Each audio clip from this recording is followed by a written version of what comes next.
So I've done a lot of these videos, which, to be honest, aren't my best work, and I kind of just go through them like in 3 or 4 different TX. Like, I never do it first try. I do like 3 or 4 variants of it.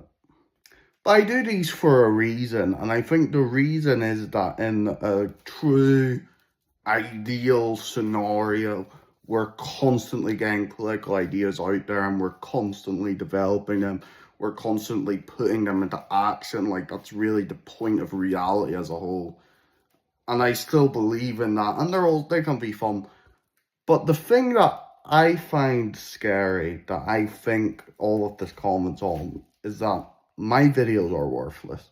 And look, I'll admit that my videos are worthless. The best one I got was 600 views or so.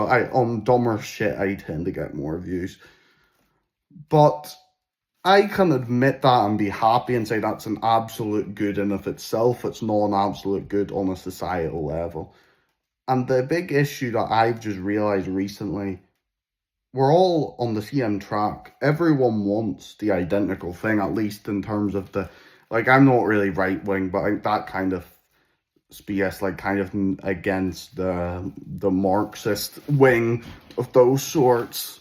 But again, like, I'm always targeted towards right wingers for some reason when I don't try to be. So we all want identical thing, which is we want to have a political voice be acted upon, and no one will get that thing. None of us will. I'll give a perfect story. There's a man I met who was a proud Irish nationalist. He was a Protestant, which I'm kind of at odds with. No, I'm only joking. And he said, check out my channel after. And I said, all right, I'll look at his channel. His channel has, better than mine, 200 subscribers. His most viewed video, 300 views. Something like that. And lovely guy, lovely person. He was very good crack and all of those things. But I sort of looked at him and I saw an older, fatter, mirror version of myself. And that, I think that goes to a larger degree. Whenever I was heavily into X, constantly doing it, constantly posting things, there were these spaces that you would join where people would actually argue and that they would be at different solutions. They would get their own voices out there. And the thing I noticed is that it's the identical thing every time. It's always the same setup, same arguments, identical logic, and it doesn't move the needle. It's fun in a vacuum. It's fun in that moment. It does not move the needle in any kind of respect on an absolute scale. And look, I'm at the bottom fucking wrong. I'm like the local, I'm like the McDonald's but for minors thing. That didn't really come out right. I'm not on their level. I'm not that big, but I do think the advantage I have is very much analytics and observation and deriving meanings from things, turning things into will. That's my sort of mentality in life. And whenever I look at these events, I just see a futility there. I see we're not moving the needle. And it's fun, and these guys think they are, because they're the king of their fiefdom, but it's just too small. And it's funny, the only way, and it's funny, if you look at even in the other side of the world, Candace Owens and Anna Kasparian did a sit down recently, and they were talking as though they were the fucking kingpins of the political world. Like, they're playing chess, and we're the fucking pieces. And it's like, what is the maximum number of likes you would ever see? Like, a truly viral hit would be 10 million likes. How many people live in America? 330 million. How many followers does Fuentes have? He has like 200,000 million. No, 200,000. And so you look at it and you say, in terms of overall percentages of the American populace, these people are not popular. And that shows in the polls. Most people are not online.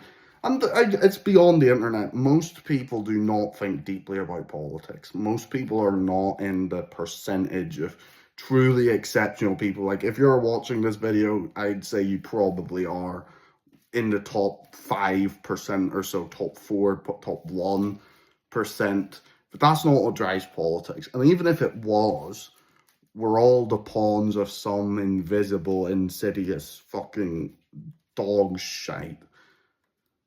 And so when I look at it, and again, I've been in, there was another thing I did. I think the real political bar is the bureaucrats. But I don't know if they're in control of themselves. I'll explain why. I went to Fianna Fáil, so the youth wing part of that Irish political party.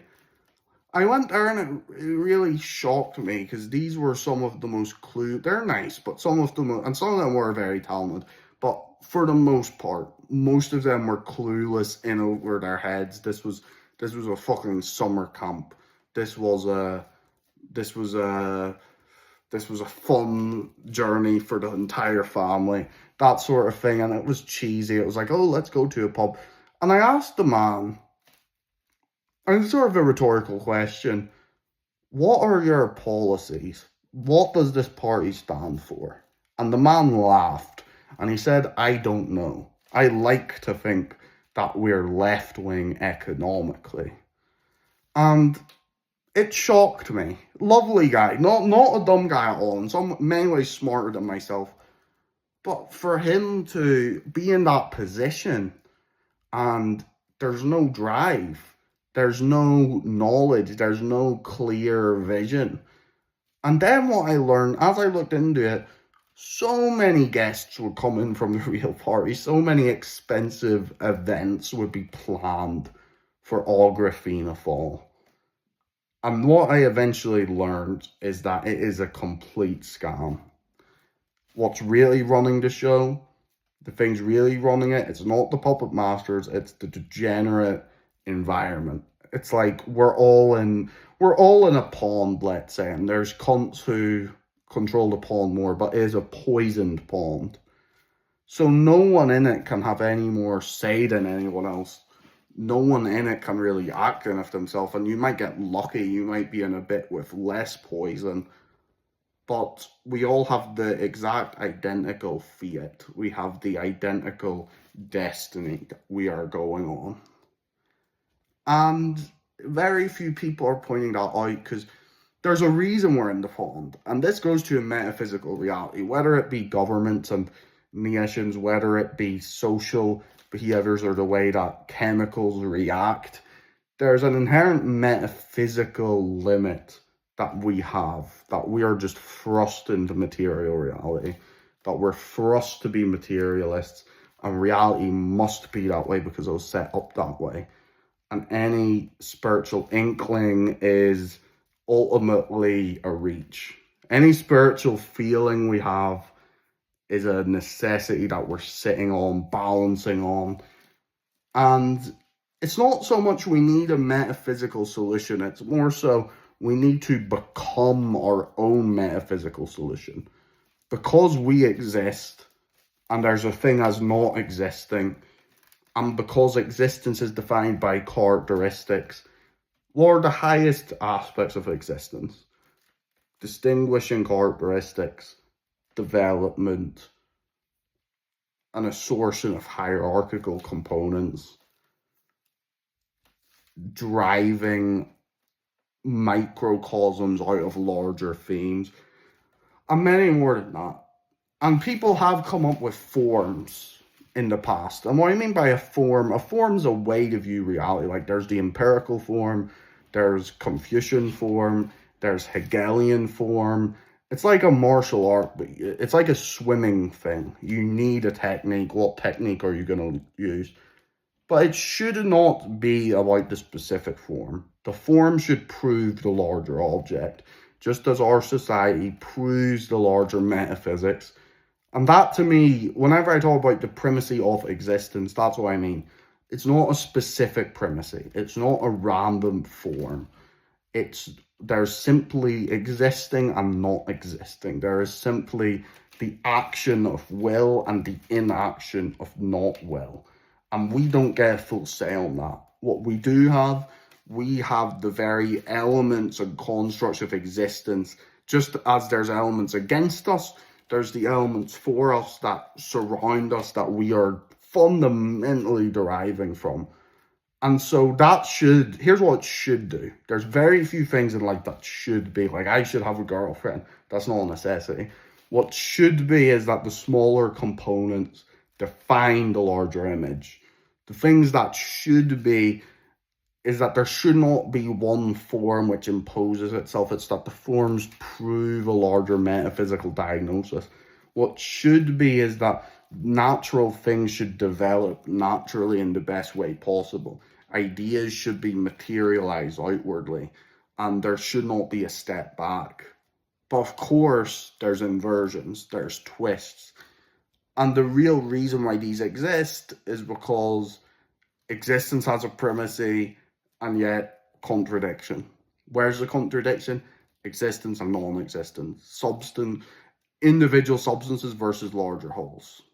Those are the core contradictions behind it.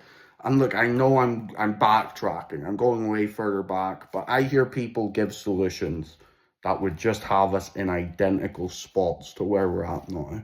Every single populist will lead us to that exact identical spot where we are now. And what I want is I want the form to prove the form. So the message from this to actually genuinely be extrapolated upon, to genuinely form into something larger due to the exact primacy that it possesses. And the development then serves the development. And so I get very nervous when we talk about solutions and there's not an overarching metaphysical vision. If yours is different than mine, brilliant, just give it and develop it over time. My only requirement is one, that it must be tied towards individual conscious perception. Two, it must facilitate individual conscious perception through a larger culture that protects the individual whilst allowing for thought to be distributed into an external forum. And those are my two only things that I would say we need. Anything else, if you can write a rule around it, it already exists, therefore it already has a form. This was a longer one. I don't think this video will do very well, but that kind of proves my point anyway.